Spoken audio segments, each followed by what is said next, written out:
Bismillahirrahmanirrahim. Assalamualaikum warahmatullahi wabarakatuh. Rasulullah SAW melakukan perjalanan Isra dari Masjidil Haram ke Masjidil Aqsa dan Mi'raj dari Masjidil Aqsa sampai ke Sidratul Muntaha. Kemudian setelah itu beliau pergi ke tempat yang Allah kehendaki. Allah Ta'ala berfirman dalam surat Al-Isra, Subhanalladzi asra bi'abdihi laylan minal masjidil harami ilal masjidil aqsa alladzi barakna hawlahu linuriyahu min ayatina innahu huwas sami'ul basir.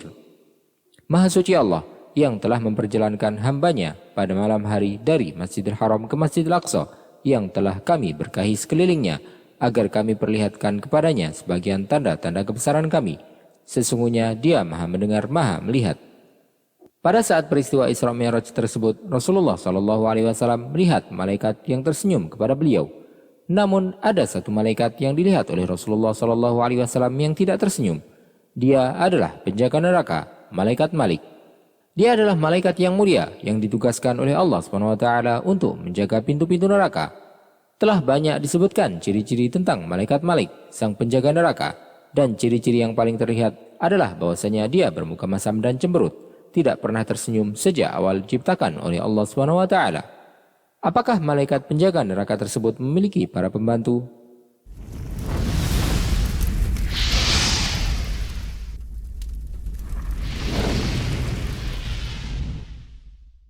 Allah SWT telah menjadikan para pembantu bagi malaikat penjaga neraka.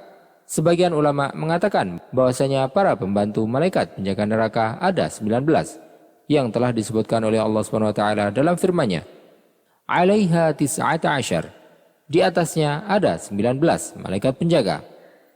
Tetapi pendapat yang kuat bahwasanya para pembantunya lebih dari itu, karena ayat itu hanya disebutkan untuk menjelaskan tentang neraka Sakor, dan yang disebutkan dalam hadis Rasulullah SAW jumlahnya lebih dari itu. Rasulullah SAW bersabda, Yu'ta bijahannam yawma idin ay yawmal qiyamah la sab'una alfa zimam ma'a kulli zimam sab'una alfa malak yajurrunaha. Pada hari kiamat neraka jahanam akan didatangkan. Neraka tersebut memiliki 70.000 tali kekang. Setiap tali kekang terdapat 70.000 malaikat yang akan menyeretnya. Imam Al-Qurtubi berkata, pada masing-masing malaikat Zabaniyah memegang satu gelang-gelang yang andaikan seluruh besi di dunia dikumpulkan maka tak sebanding dengan satu gelang saja. Pada setiap gelang terdapat 70.000 malaikat Zabaniyah. Andaikan seorang malaikat Zabaniyah disuruh menghancurkan gunung-gunung, niscaya hancurlah gunung-gunung itu. Dan andaikan disuruh menghancurkan bumi, niscaya hancurlah bumi karenanya. Pertemuan malaikat Malik dengan Rasulullah SAW ketika perjalanan Mi'raj. Ibnu Ishaq berkata, sebagian ulama menyampaikan kepadaku tentang seseorang yang meriwayatkan dari Rasulullah SAW bahwasanya beliau bersabda, para malaikat menyambut kedatanganku ketika aku masuk ke langit pertama. Tidak ada satupun malaikat yang menyambutku kecuali dalam keadaan tersenyum dan wajahnya yang berseri-seri. Mereka mengatakan perkataan baik dan mendoakan yang baik untukku. Tetapi ada satu malaikat yang tidak pernah tersenyum, dan aku sama sekali tidak melihat wajah serinya sebagaimana melihat wajah para malaikat-malaikat sebelumnya. Aku pun bertanya kepada malaikat Jibril, wahai malaikat Jibril, aku ingin tahu siapakah malaikat yang mengatakan hal baik itu, mendoakan aku, tetapi dia tidak pernah tersenyum kepadaku, dan aku tidak melihat wajahnya berseri-seri. Malaikat Jibril menjawab, wahai Muhammad, seandainya malaikat yang engkau temui yang tidak tersenyum itu tersenyum kepada orang sebelum kamu, atau dia tersenyum kepada seorang setelah kamu, pasti dia akan tersenyum kepadamu. Akan tetapi Allah menciptakan malaikat ini memang tidak pernah tersenyum. Dia adalah Malik, penjaga neraka. Malaikat Jibril menjelaskan bahwa malaikat Malik adalah malaikat yang patuh dan dipercaya.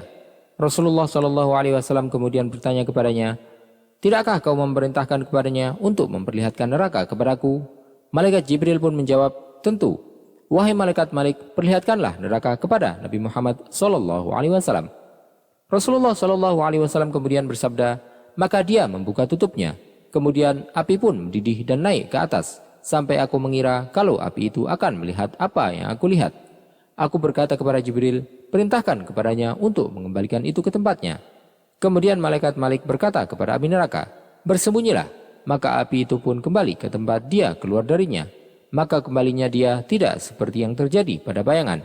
Sampai ketika dia telah masuk dari tempat keluarnya, kemudian malaikat Malik menutup kembali neraka. Kisah malaikat Malik penjaga neraka jahanam bersama para penghuni neraka. Pada saat di neraka, orang-orang yang lemah akan bertemu dengan orang-orang yang menyombongkan diri. Orang-orang yang lemah berkata, "Kami merupakan pengikut-pengikutmu, maka dapatkah kamu hari ini melepaskan azab api neraka dari kami?" Hal ini sebagaimana yang disebutkan oleh Allah SWT dalam firman-Nya, وَإِذْ يَتَحَاجُّونَ فِي النَّارِ فَيَقُولُ الضُّعَفَاءُ لِلَّذِينَ اسْتَكْبَرُوا إِنَّا كُنَّا لَكُمْ تَبَعًا فَهَلْ أَنْتُمْ مُغْنُونَ عَنَّا نَصِيبًا مِنَ النَّارِ. Ingatlah ketika mereka berbantah-bantahan di dalam neraka. Orang yang lemah berkata kepada orang-orang yang menyombongkan diri, "Sesungguhnya kami dahulu adalah pengikut-pengikutmu, maka dapatkah kamu melepaskan sebagian azab api neraka yang menimpa kami?" Orang-orang yang menyombongkan diri itu pun menanggapi mereka bahwa mereka semua keadaannya sama, berada dalam api neraka. Allah Ta'ala berfirman, "Qala alladhina istakbaru inna kullun fiha innallaha qad hakama bainal ibad."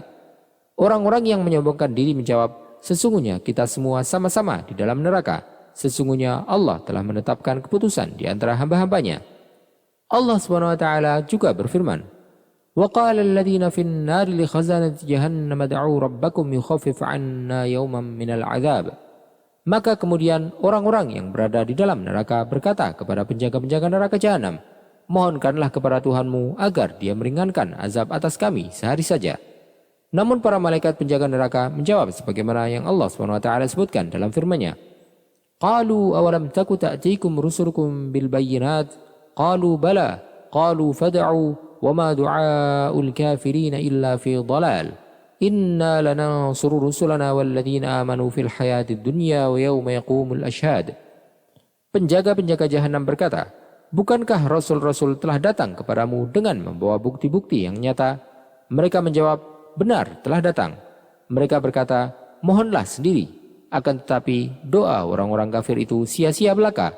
Sesungguhnya kami akan menolong Rasul-Rasul kami dan orang-orang yang beriman dalam kehidupan dunia dan pada hari dihadirkannya para saksi, yaitu hari kiamat. Kemudian para penghuni neraka tersebut menghadap malaikat Malik, pemimpin para penjaga neraka. Kemudian mereka berkata sebagaimana yang Allah SWT sebutkan dalam firman-Nya, وَنَادَوْا يَا مَالِكُ لِيَقْضِي عَلَيْنَا رَبُّكَ قَالَ إِنَّكُمْ مَاكِثُونَ. Mereka menyeru, "Wahai malaikat Malik, hendaklah Tuhanmu mematikan kami saja." Dia menjawab, "Sesungguhnya kamu akan tetap tinggal di neraka ini." Para ahli tafsir mengatakan bahwasanya malaikat Malik menjawab seruan mereka setelah 1000 tahun lamanya. Dia berkata kepada mereka sebagaimana yang Allah SWT sebutkan dalam firman-Nya, "Qala innakum makithun, laqad ji'nakum bil haqqi walakinna aktsarakum lil haqqi karihun, am abramu amran fa inna mubrimun, am yahsabuna anna la nasma'u sirrahum wa najwahum, bala wa rusuluna ladaihim yaktubun." Dia menjawab, "Sesungguhnya kamu akan tetap tinggal di neraka ini. Sungguh kami benar-benar telah datang kepada kamu dengan membawa kebenaran, tetapi kebanyakan kamu benci kepada kebenaran itu. Bahkan bukankah mereka telah merencanakan suatu tipu daya jahat? Sesungguhnya kami telah berencana mengatasi tipu daya mereka. Ataukah mereka mengira bahwa kami tidak mendengar rahasia dan bisikan mereka? Sebenarnya kami mendengar dan utusan-utusan kami yaitu para malaikat mencatat di sisi mereka." Wallahu ta'ala a'lam wa sallallahu wa sallam wa baraka ala sayyidina Muhammadin wa ala alihi wa sahbihi ajma'in.